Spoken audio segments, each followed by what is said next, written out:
our guest of honor, who is none other but Madam Kazugu, but she'll be upstanding a bit. Don't come until you are brought by very able, there are assistant registrars there are people, that table should bring they should bring our guest of honor. Yeah, that's Mamulete, guest of honor.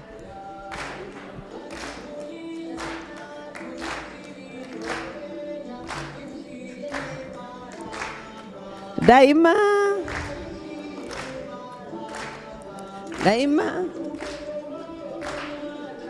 Welcome. So, thank you so much.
Thank you very much, Madam Registrar of Political Parties.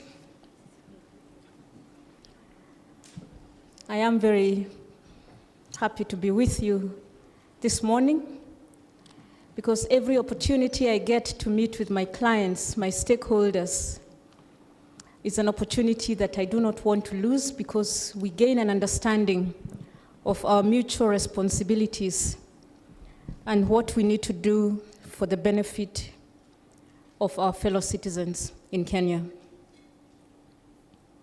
Our Registrar of Political Parties, Madam Anne Derito, representatives from political parties and senior officials, partners and key stakeholders in the space of good governance, including Transparency International, Elections Observation Group, the Center for Multi-Party Democracy, the National Democratic Institute and other partners, representatives from government ministries and agencies. We have the CEO of the Public Sector Accounting Standards Board, Treasury officials, the Institute of Internal Auditors, the representatives of IEBC and other representatives from religious organizations, development partners, all invited guests, ladies and gentlemen. A good morning to you once again. I want to start by thanking Madam Registrar for the opportunity to discuss with the political parties critical matters relating to accountability and transparency.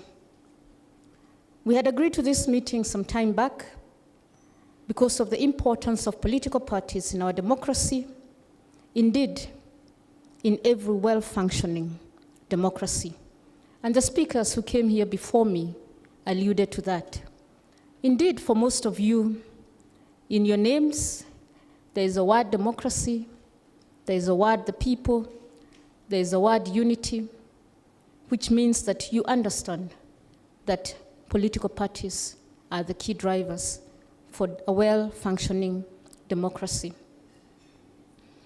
I also congratulate you for developing this accountability manual, which I believe will go a long way in enhancing the transparency and accountability of political parties.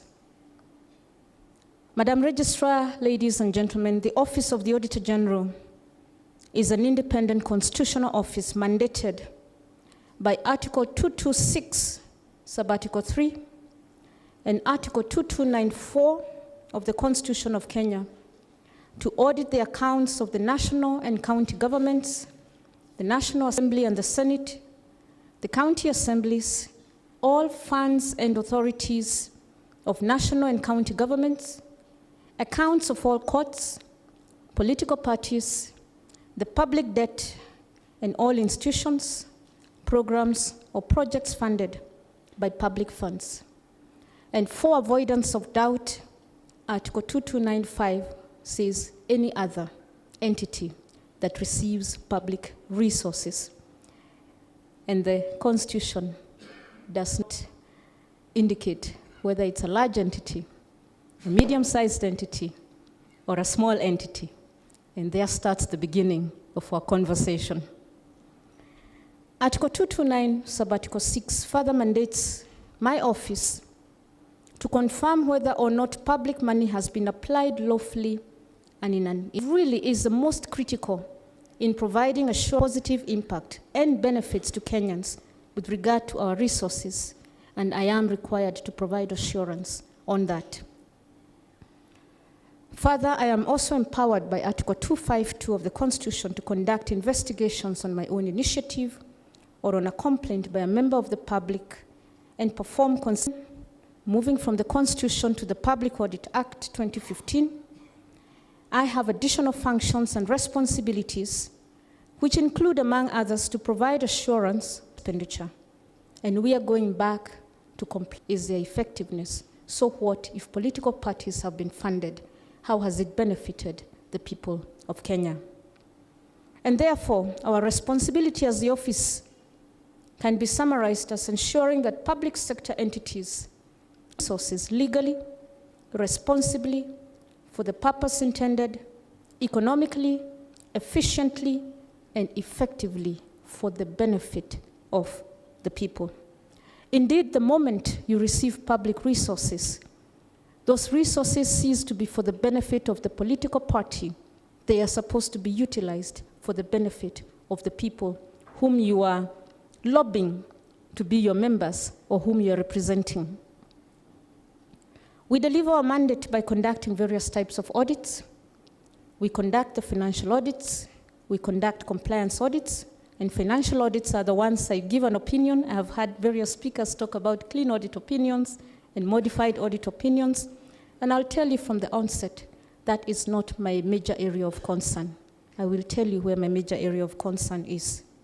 We conduct compliance audits, one of my major area of concerns, performance and value for money audits, forensic and special audits where necessary, systems assurance and data analysis for those entities that have systems that they're utilizing, procurement audits, public debt audits, and citizen accountability audits or social accountability audits.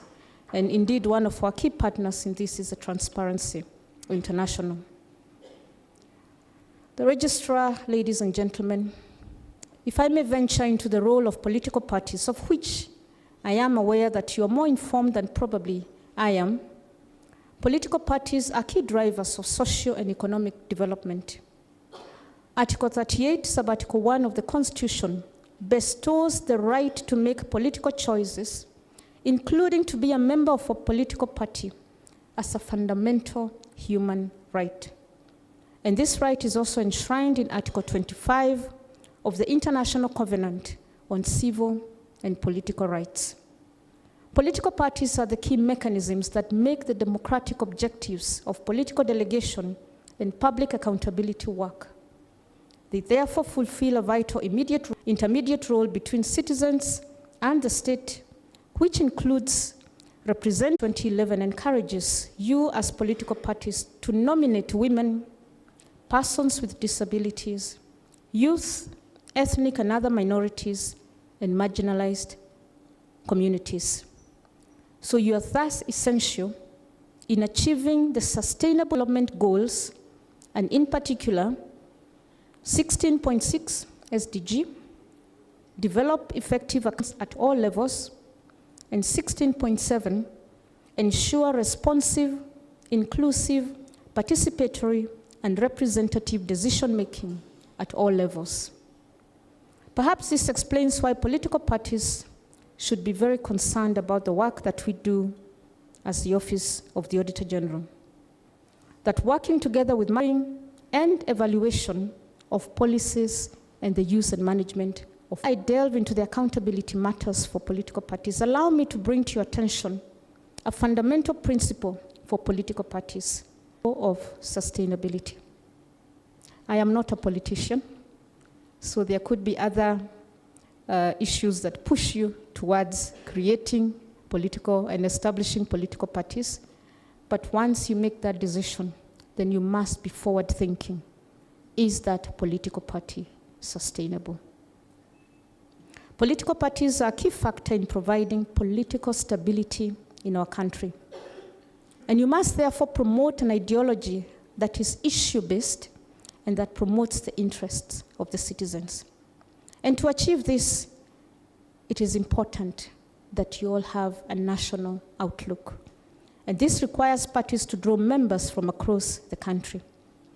The policies of the party must also espouse a national agenda. The activities of the party must be grounded on the principles articulated in Article 10 of our Constitution, and chief among good governance. And the speakers before me have all talked about good governance. As political parties, you must be accountable to your members, and you must also allow the citizens to hold you accountable for the promises you make to them. You must have your own code of conduct that reflects the formal and informal norms and values that you subscribe to. You're also expected to recruit and train future leaders and provide feedback to party representatives on your performance. And therefore, again, I reiterate the national development.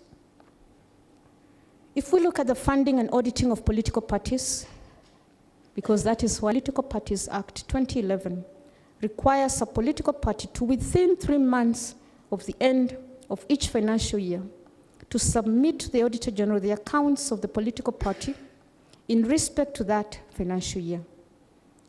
And perhaps you may wonder why this is the case. And generally, political parties, are funded through the Political Parties Fund, not all, because of the criteria and the formulas and the amendments that I have already heard you speaking to, based Section 25 of the Act. There's membership fees, there's voluntary contributions from a lawful source, donations, bequests, and grants from any other lawful source. I am going back to Article 2296 on compliance. Lawful and proceeds for those who have additional funds to do investments. And this is important because it will enable sustainability of the political party. And therefore, a political party responsible, whether funded or not, collects funds from the public, and this may be regarded as public resources. This means that you're within the purview of the public sector, not just through the funds that you receive from through the Political Parties Fund. Your law actually requires that I audit any political party. In our election cycle, they move, the numbers shift and change. Some are absorbed, some are expanded. So we are never quite sure. And therefore, you are expected to adhere to the principles of public finance as articulated under Article 201, the Public Finance Management Act 2012 and its attendant regulations, the Public Audit Act 2015, and the Public Procurement and Asset Disposal Act 2015-20 regulations, and the Political Parties Act